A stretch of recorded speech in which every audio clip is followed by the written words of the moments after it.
Hi readers, me here, and I am a day or two late for my weekly YouTube upload, but I had a few days off and I thought I'd keep them to myself. But now I've got a book haul to share with you, and I've got my handy dandy glasses here to read a little bit about the final two books. So I've lost my shit, and I did a massive book haul from Book Outlet at the very beginning of December, but only 5 of those books have arrived today. I don't know why. So the first one is Lilac Girls. It's a World War II fiction book by Martha Hall Kelly. Next up, again, this is a World War... probably II.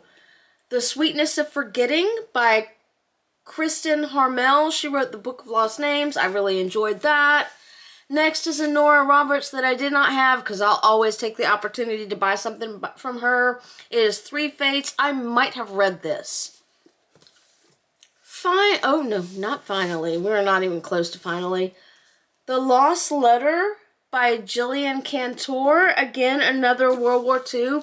My big book outlet buy was primarily books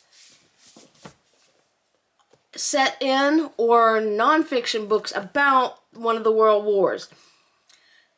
This next book, I might make my next fiction read or my final fiction read because I think it's going to be a slog. It's got really tiny print, but this cover I found so intriguing.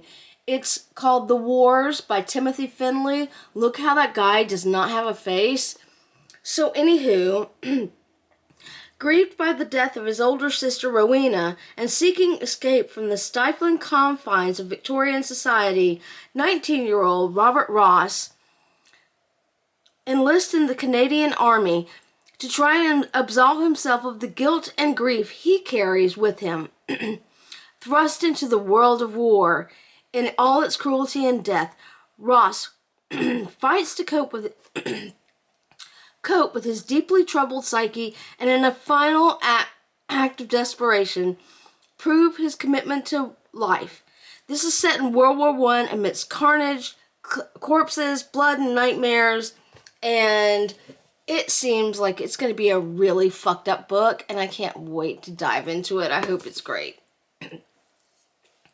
Finally, this is not a Book Outlet book, but this was an Amazon book, and it is called The Sisterhood, The Secret History of Women at the CIA by Liz Mundy, who also wrote Code Girls, which you probably can't see, but is back there on my shelf, and I have not read that yet. However, for reasons I will tell you later, I'm all about women and war and the CIA, and this is going high on my TBR list for next year for nonfiction.